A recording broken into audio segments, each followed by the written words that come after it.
dan pengurusi ahli dan kuasa Masjid Bukit Indah, tuan-tuan perempuan, muslimin muslimat, ibu-ibu, ayah-ayah, datuk-datuk dan datin yang dirahmati Allah Subhanahu wa taala sekalian. Pertama dan selamanya kita rafakkan syukur kepada Allah Subhanahu wa taala kerana dengan limpah kurnia, inayah dan kasih sayangnya dapat sama-sama kita dipertemukan pada pagi yang berbahagia pada hari ini. Mudah-mudahan Allah Subhanahu wa taala jadikan ia sebahagian daripada himpunan amal saleh kita bersama, yang bakal kita membawa amalan-amalan kebaikan ini berdagang seorang diri, bermusafir seorang diri ke alam barzakh dan mahsyar, yang akan dipersembahkan amalan-amalan ini di hadapan Allah Subhanahu wa taala kelak, yang memungkinkan kita termasuk di kalangan hamba-hambanya yang mendapat naungan Arsy, seperti mana janji Nabi sallallahu alaihi wasallam, sab'atun yadhilluhumullah yauma la dhilla illa dhilluh. 7 golongan manusia yang mendapat naungan di padang mahsyar.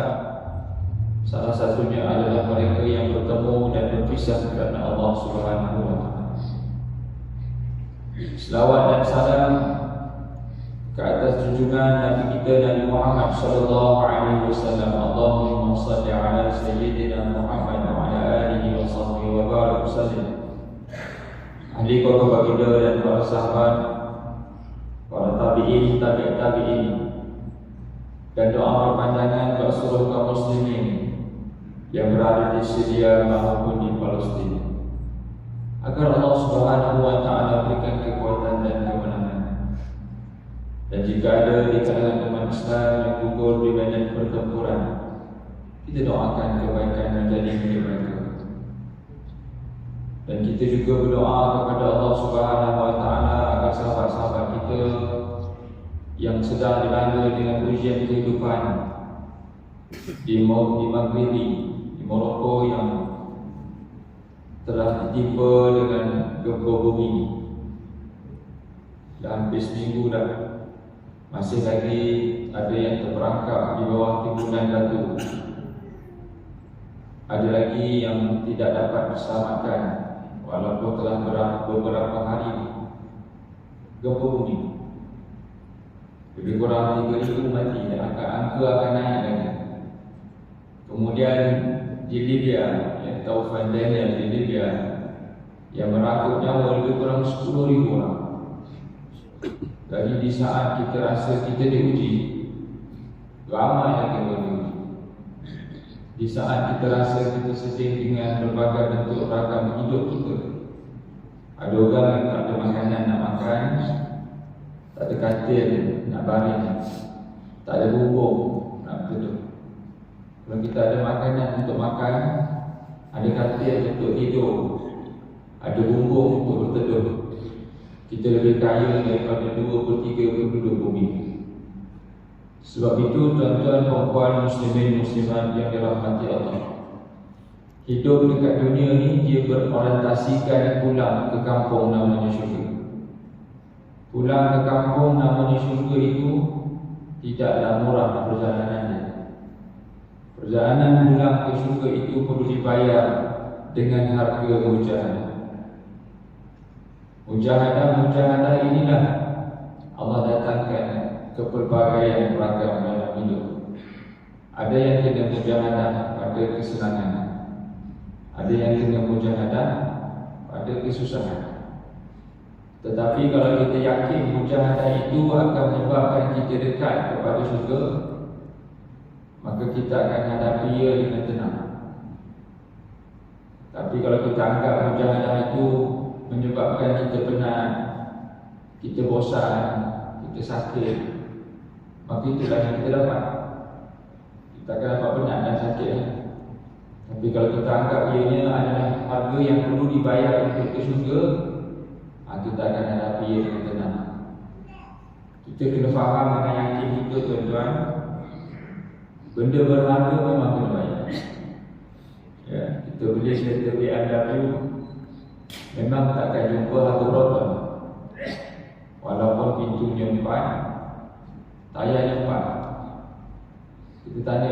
adik salesman tu dia kenapa mahal sangat? Tayar dia 4, pintu dia 4. Kalau hujan basah, kalau banjir tenggelam. Tapi mahal harga dia. Budak tu pening sebab dia jual kereta, dia tak jual tayar. Dia tak ada tayar. Kalau nak beli tayar beli kereta. Pakcik, kalau nak beli pintu, tayar beli kereta. Tapi sebab nak digabung-gabung kan, jadi BMW harga dia mahal pula. RM100,000. Biar Proton tak sampai RM100,000. Ataupun Pro 2. Dia pun kata pakcik baca nama dia. Nama dia BMW, banyak menggunakan wang. Oh, jadi memang mahal. Dia dah beritahu awal-awal kereta mahal. Kalau dia makan nasi goreng pun sama. Nasi goreng bawa pokok mungkin RM7 je. Masuk dia sikit resepi RM21. Tuan-tuan tak percaya pergi. Yakin lah, sebelum pergi sikit resepi. Cakap ke anak, mak nak makan nasi goreng sikit resepi. Ustaz suruh pergi. Dan tengok apa dia RM20. Saya carilah dalam tu lobster tak jumpa. Ya. Ada udang. Macam saya ada sikit juga. Tapi RM21. Kita bayar, ada benda yang dibayar. Kita pergi berjalan bersama. Masuk ikut pintu yang sama, keluar ikut pintu yang sama. Akhir bulan gaji beza-beza. Ikut kerja apa yang dibuat, nilai yang dipersembahkan kepada syarikat. Tapi bila ditanya balik, dunia dengan syurga, mana lagi mahal? Jawapan dia syurga lah. Lalu dipersoalkan, kenapa mesti bayar benda yang susah untuk syurga? Memang kena bayar.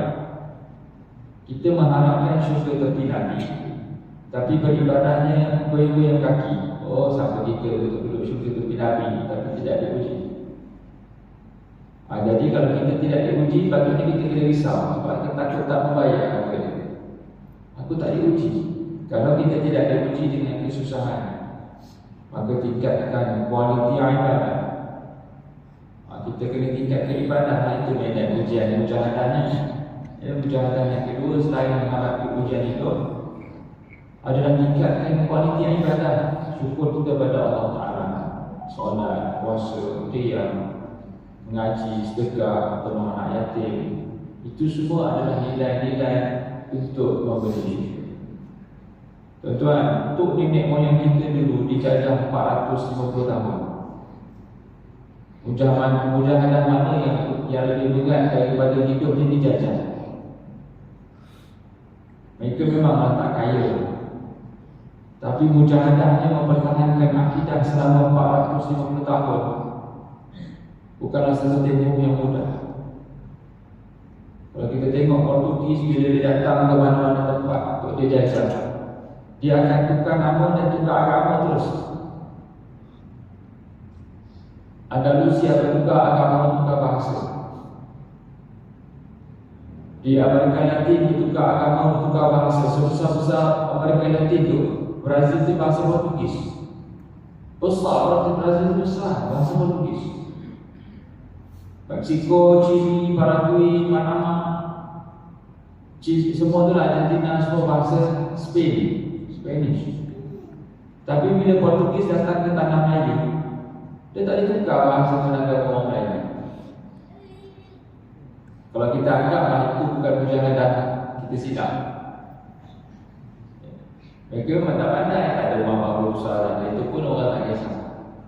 Tapi mempertahankan akidah dan kerana itu mujahadah yang sangat besar. 450 tahun macam-macam bertukar. Itu bukan 450 tahun, 4 tahun pun silap orang kita pilih bertukar dah. 450 tahun bertukar agama, bertukar bahasa, semua dulu kan. Tapi subhanallah, antara kekuatan ulama Nusantara yang mereka cepat juga atas kejatuhan Islam di Andalusia adalah apabila agama dipisahkan dengan jati diri bangsa. Jadi ulama-ulama fikir kita kena serapkan ibadah di dalam aktiviti orang lain cepat sebelum penjajah datang. Lalu bila penjajah datang, dia tengok aktiviti adat orang lain dan jadi ada usul ibadat, dia tak boleh nak detach. Ibadah itu telah diadatkan. Lepas bayang kita bersalawat sallallahu alaihi Muhammad. Dulu kita memang selama kita tak boleh nak justify tak apalah salawat Sebab benda itu dulu adalah jati diri itu ibadat yang diadatkan. Harap kita salawat tu berjalan, tak ada. Masuk rumah baru, doa selamat, baca yasin, salawat. Dapat baby, baca yasin, doa selamat, salawat. Tak ada kena-kena pun, tapi itulah yang dibuat oleh ulama Nusantara supaya kita terus beramal. Bukan senang nak mempertahankan akidah 450 tahun. Mana ada sistem pendidikan yang official, yang proper. Masuk rumah baru, selawat, cukup jambul, selawat, sunat, selawat, orang kahwin, selawat, kan penting. Yang kahwin ni kita bersahabat pergi apa pun. Engkau berjanji, bermarhaban, itu semua adalah adat, ibadat-ibadat yang telah diadatkan supaya penjajah datang tak boleh dites dah. Kalau orang Portugis datang tuan-tuan ada tukar nama, silap-silap saya pun bukan sahabat yang mungkin Ronaldo, Ustaz Ronaldo. Kalau Ronaldo, Messi pun. Tapi bayangkan begitu.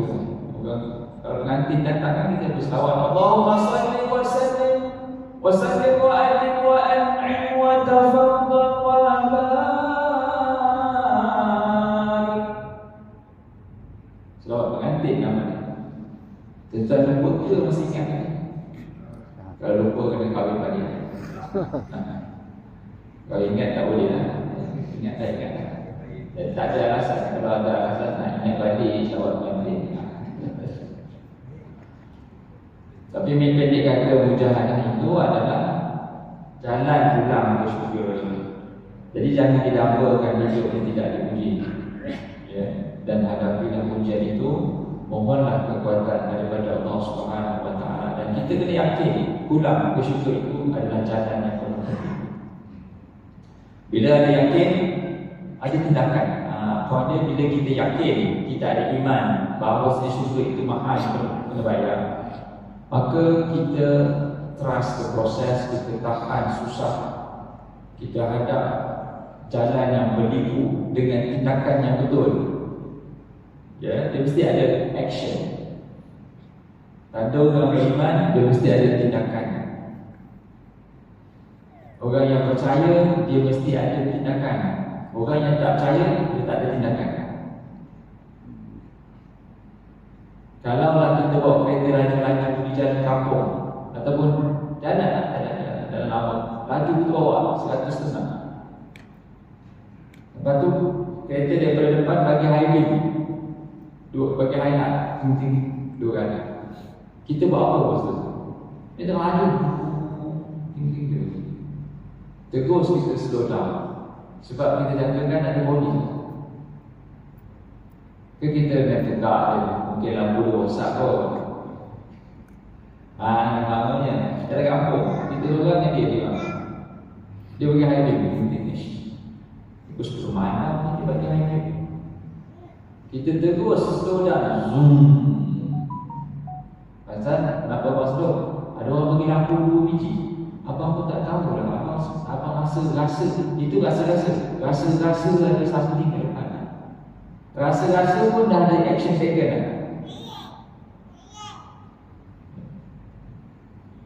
Selang beberapa ketika, lori pun bagi highway. Ting. Sebentar. Tadi kereta di lori pula. Boleh nak bangun, boleh. Nak juga boleh dalam beg. Tak ada, boleh. Pakai bangun, pakai siap. Semua pakai siap. Sebab confirm ni bisa dua bagi highway. Tak ada pun nampak lagi polis ke tanah putus ke, tapi tadi kereta bagi highlight, lori pun bagi highlight. Dan nak slow, lepaskan tarikan kereta, dia takkan cakap ini mesti lampu dia rosak ni, tak ada maknanya rosak. Depan sikit, batch jenazah pun bagi highlight. jenazah ke lah. Oh, ya. Jenazah. Memang kopiah lah. Nak bukan kopiah, ini pakai kopiah. Nah, jenazah tetap juga. Kalau belum pakai kopiah lepas. Kopiah tak ada bang, sekup. Saya ada ni anak tudung. Tudung apa boleh? Pakai anak tudung bini. Anak tudung tak ada bang, stocking anak ni tak ada stocking anak. Pakai boleh, pakai stocking anak. Kebak stocking. Tak payah kenapa stocking saya kebak. Kalau tak payah ada. Kadang-kadang stocking memang begitu ada. Rupanya yang pakai kopiah nak selamat lorok. Tapi memang betul kalau lorok pakai kopiah selalunya dapat syafaat. Syafaat kopiah. Jalan. Mana masjid? Masjid kan pukul masjid. Kita jalan. Jadi mesti ada tindakan. Bila kita ada tindakan, itu tanda kita mengimani situasi lepas itu.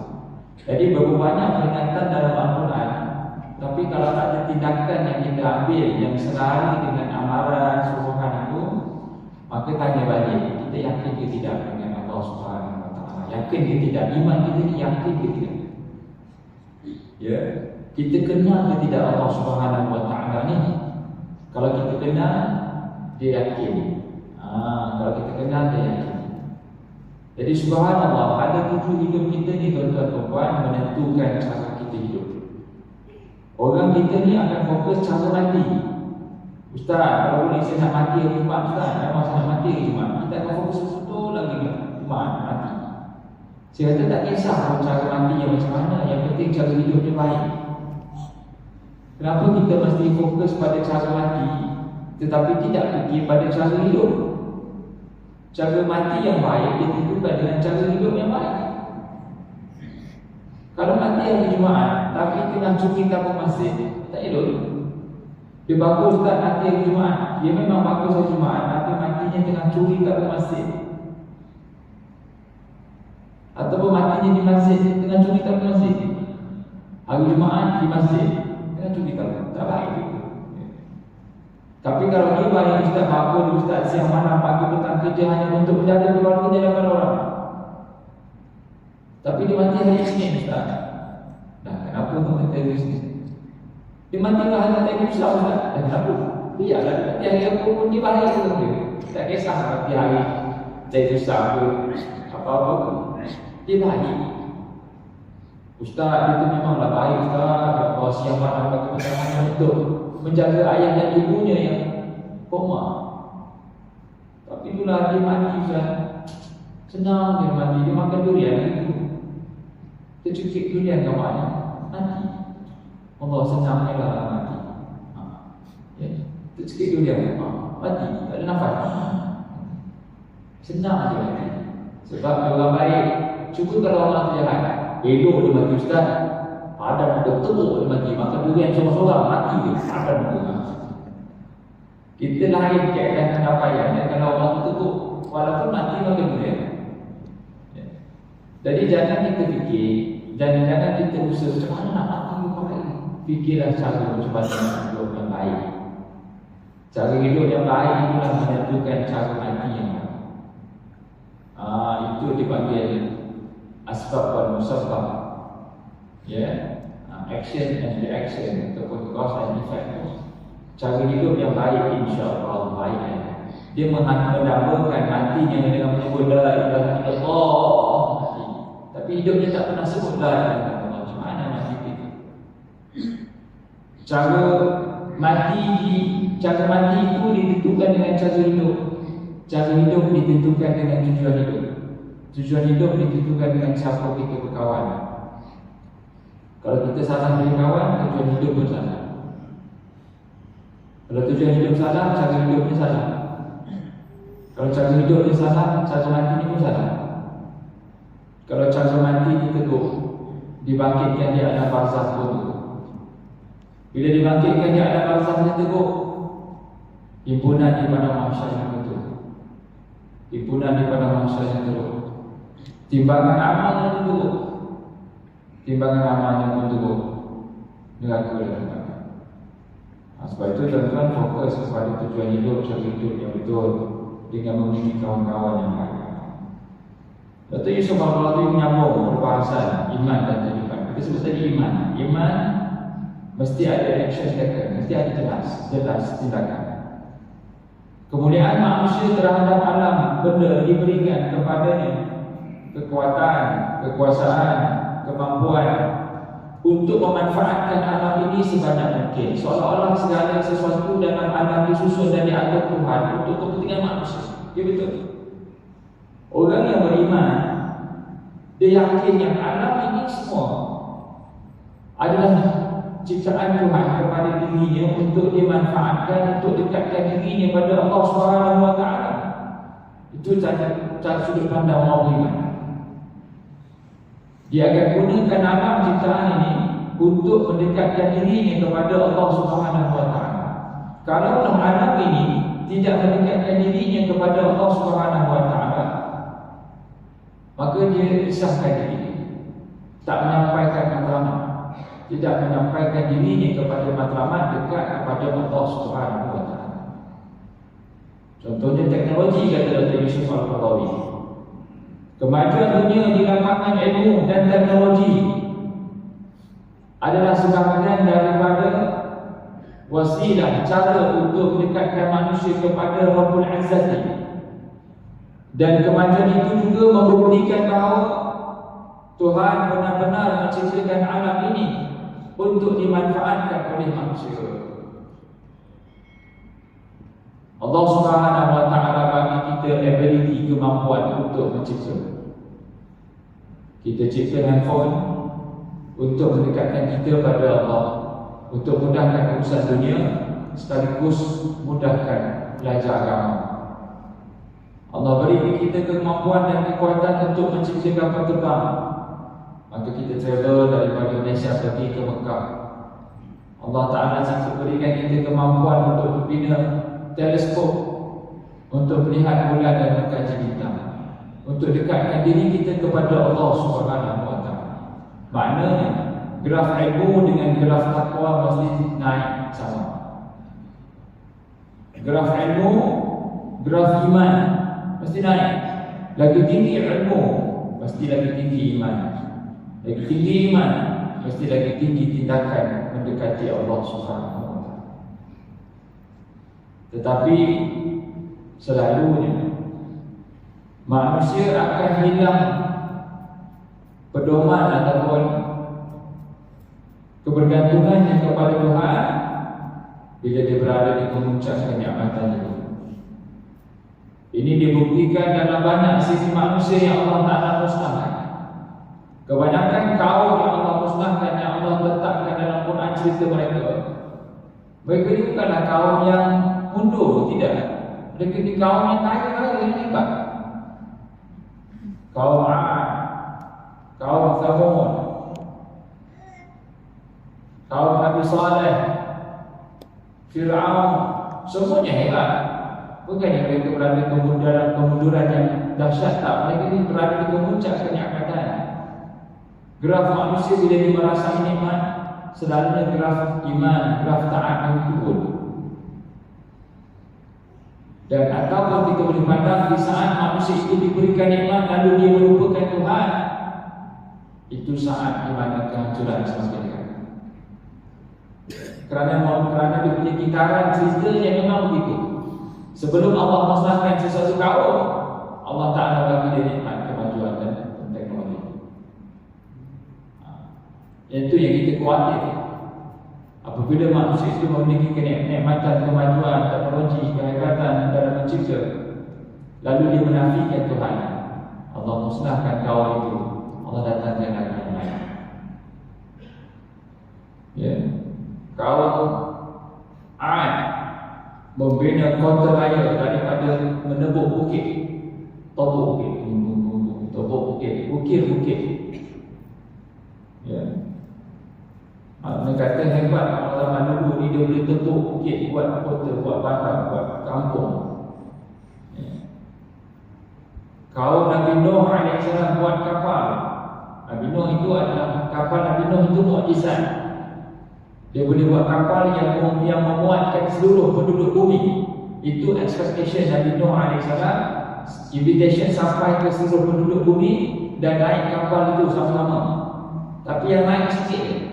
Tapi kapal itu mesti boleh muat seluruh penduduk bumi. Nabi Nuh punya kapal.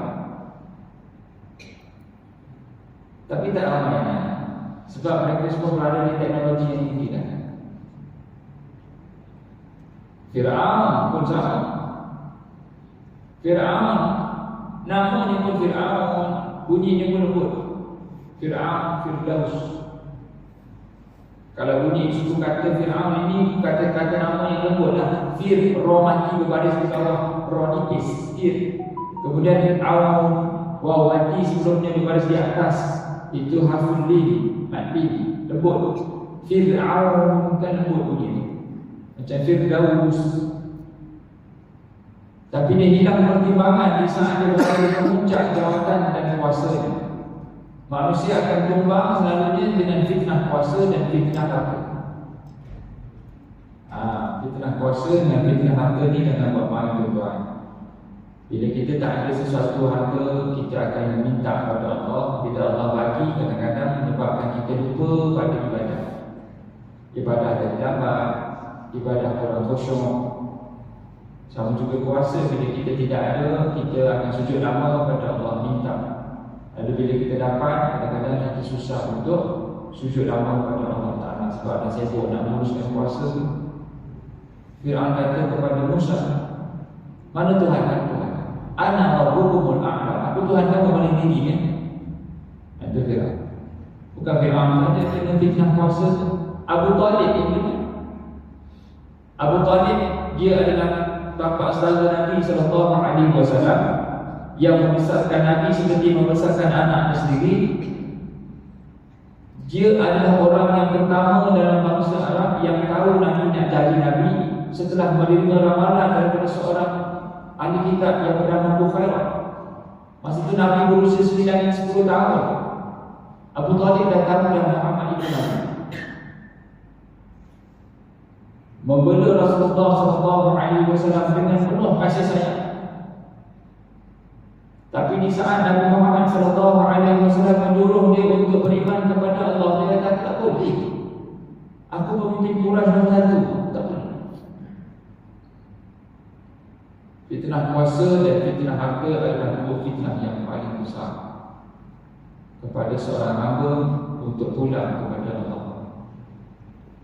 Ya, Allah bagikan itu untuk kita jadikan dia alat, untuk jadikan dia sebagai tools, vehicle untuk dekat pada Allah.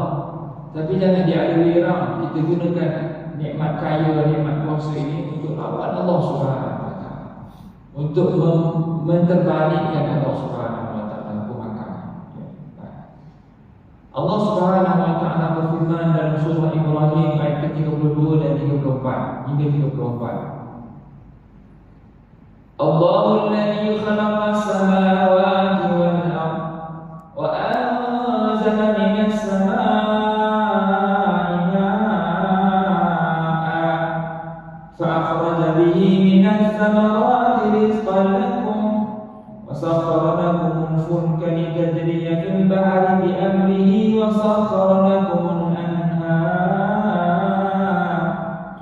wa sakhkhara lakumus syamsa wal qamara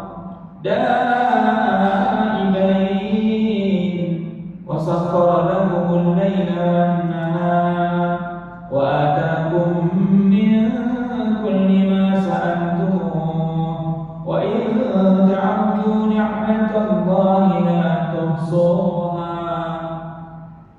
Allah yang menciptakan langit dan bumi. Allah lah yang menurunkan air hujan dari langit, lalu dihasilkannya dengan buah-buahan untuk menjadi rezeki bagi kamu. Dan Allah mengadakan kapal berguna untuk kepentingan kamu, supaya kapal itu dapat melayani lautan dengan perintahnya. Dan Allah mengadakan sungai-sungai untuk kepentingan kamu, dan yang mengadakan matahari dan bulan untuk kepentingan kamu. Kedua-duanya beredar menurut jalan-jalannya. Dan Allah yang mengadakan malam dan siang untuk kepentingan kamu, dan diberikannya kepada kamu sebagai dari apa yang kamu minta. Dan kalau kamu hitung segala nikmat-nikmat Allah itu, nescaya kamu tidak akan dapat menghitungnya. Allah kata, semua yang kita ada, semua Allah buat untuk kita. Hitung nikmat itu tak terhitung. Nikmat bulan, nikmat bintang, nikmat hujan, nikmat panas, nikmat mata, nikmat telinga, nikmat tangan, nikmat kaki, nikmat jantung, nikmat buah pinggang. Ke kita rasa kita deserve untuk dapat ke? Ke kita dapat ke free of charge dan tak ada apa-apa kita akan jawab besok di hadapan Allah? Tak boleh. Dekat dunia ni pun kita tahu benda ni kena bayar.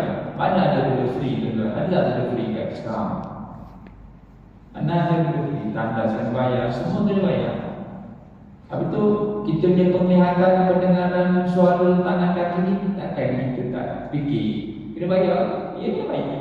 Bayar apa dia dengan sebuah kesyukuran. Itu dia.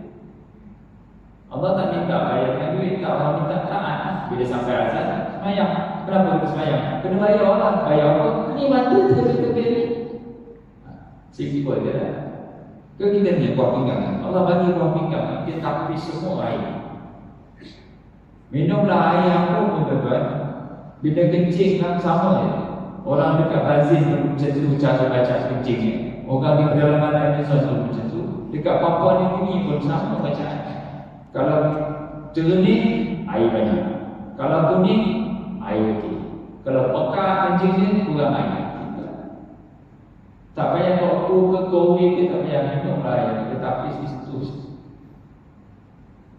Kau yang membayar 100 lebih, 50 lebih, 100 ringgit sebulan. Ini buah pinggang tak payah bayar. Kita dah lahir dah ada buah pinggang lah. Siapa lahir tak ada buah pinggang? Semua ada buah pinggang. Bila kita mati, tak sama ada buah pinggang tu elok tak elok, itu gantung pada hidup. Lifestyle kita. Yang dah resis.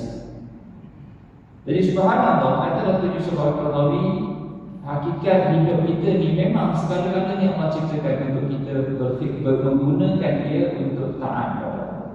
Noktah yang terakhir kata Dr. Yusuf Al-Qaradawi, Tuhan telah menganugerahkan kemuliaan dan darjat yang tinggi kepada manusia, memberi kesanggupan untuk membuat alat-alat pengangkutan di darat dan di lautan dan di udara, untuk berhubungan dan memindahkan bahan-bahan keperluan hidup dari satu daerah ke daerah yang lain, dari satu pulau ke pulau yang lain. Di samping itu juga pertukaran ilmu dan budaya. Allah Ta'ala berfirman, وَلَقَدْ كَرَّمْنَا بَنِي آدَمَ وَحَمَلْنَاهُمْ فِي الْبَرِّ وَالْبَحْرِ وَرَزَقْنَاهُم مِّنَ الطَّيِّبَاتِ وَفَضَّلْنَاهُمْ عَلَى كَثِيرٍ مِّمَّنْ خَلَقْنَا تَفْضِيلًا. Sesungguhnya kami telah memuliakan anak Adam yang manusia. Kami angkut mereka di daratan dan di lautan. Kami beri mereka rezeki yang baik-baik. Kami lebihkan mereka dari kebanyakan makhluk yang kami ciptakan dengan kelebihan yang banyak. Surah Isra ayat ke-70. Allah Subhanahu wa Ta'ala dua kali kedua Allah emphasize, kami muliakan kamu wahai anak-anak Adam. Kami berikan segala-galanya kenderaan di langit dan di bumi, di udara untuk kamu berinteraksi dengan aku. Jadi manusia ini adalah ciptaan yang luar biasa. Allah lebihkan kita berbanding makhluk-makhluk yang lain. Allah ulang siar dalam Quran 3 kali. Allah attachkan zat, Allah sandarkan zatnya dengan manusia. Kalau alam ini Allah sebut sekali dia, Alhamdulillahi Rabbil Alamin, Rabbil Alamin. Sekali dia, aku Tuhan sekalian alam. Tapi dengan manusia 3 kali. Qul a'udzu birabbin nas, malikin nas, ilahin nas.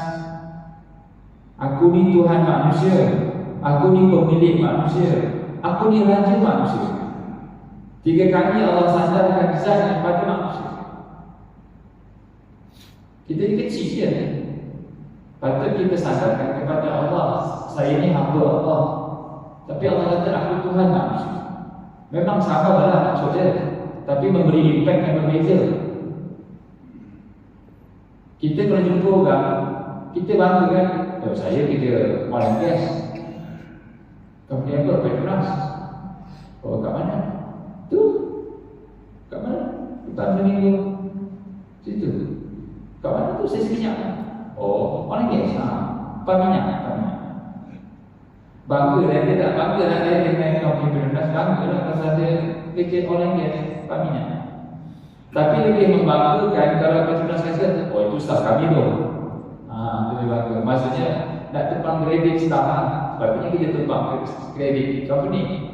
Oh saya memang company yang hebat, ataupun kita kerja di company yang hebat. Lebih membanggakan kalau syarikat itu kata itu staff kami. Kita design company counter offer.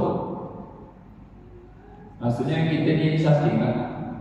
Ada benda yang kami nak kita stay, kami stay sayang kita lah. Itu lebih membanggakan. Begitu keadaannya. Allah Subhanahu Wa Taala begitu, aku ni Tuhan manusia, aku ni pentadbir manusia. Allah Subhanahu Wa Taala letakkan zat yang disandarkan kepada makhluk yang bernama manusia ini. Betapa privilege dan istimewanya makhluk bernama manusia. Allah muliakan pelbagai hidup manusia ini dengan ciptaan-ciptaan yang lain. Tapi sayang sesekali sayang dengan adanya kenikmatan yang banyak ini. Tapi kita tidak mampu menzahirkan tindakan untuk taat kepada Allah Subhanahu Wa Taala. Maka kesimpulannya tuan-tuan, apabila Allah Subhanahu Wa Taala bercakap dengan kita, maka Allah Subhanahu Wa Taala akan datangkan ujian. Ya. Bila Allah nak bercakap dengan kita, Dia akan datangkan ujian. Ataupun bila kita dah jauh dah daripada Dia, maka Allah datangkan ujian. Ataupun bila kita dekat dengan Dia, Allah datangkan ujian. Ujian ini adalah bahasa Tuhan yang kita kena faham. Bila Dia datangkan sakit, Dia bercakap dengan bahasa sihat. Dia sihat, Dia maha penyembuh. Bila Dia datangkan miskin, Dia bercakap sebagai zat yang maha kaya. Bila Dia datangkan sedih, Dia bercakap sebagai zat yang sangat mendampingi, yang selalu mendampingi. Jadi dalam hidup kita ni tuan-tuan perempuan selalu dalam cakap dengan Allah Subhanahu Wa Taala, kurang cakap dengan makhluk, cakap dengan Allah Taala. Apa juga yang berlaku sembunyi di dalam perancangan kita. Apa yang baik daripada Allah Subhanahu Wa Taala yang rahmat bermahani, saya bermaaf atas kekurangan, kasih atas perhatian tuan-tuan. Aku lupa dan tasma'un dan berkata dan astagfirullah li wa lakum. Assalamualaikum warahmatullahi wabarakatuh. أعوذ بالله من الشيطان الرجيم. بسم الله الرحمن الرحيم. الحمد لله رب العالمين والصلاة والسلام على أشرف الأنبياء والمرسلين سيدنا محمد وعلى آله وصحبه أجمعين. اللهم يا الله يا Tuhan kami ampunkan segala dosa kami, dosa kedua ibu dan bapa kami, dosa guru-guru kami, dosa tentu nenek moyang kami, dan dosa seorang Islam yang masih hidup ataupun yang telah mati. Allahumma ya Allah ya Tuhan kami ya Rahman ya Rahim. Seperti mana Kau himpunkan kami pada pagi ini ya Allah, maka himpunkan kami di surga bersama dengan orang yang kami kasih. Rabbana atina fid dunya hasanah wa fil akhirati hasanah wa qina adzabannar. Sallallahu ala sayyidina Muhammadin wa ala alihi wa sahbihi ajma'in. Alhamdulillahi rabbil alamin. Tanpa pertolongan tasbih kafarah dan surah al-Nasr. Subhanallahumma wa bihamdika asyhadu an la ilaha illa anta astaghfiruka wa atubu ilaik. Astaghfirullahaladzim wa a'udzu billahi illa alladziina aamanu wa 'amilus shalihaati wa tawassaw bil haqqi wa tawassaw bis sabr. Wassalamu alaikum warahmatullahi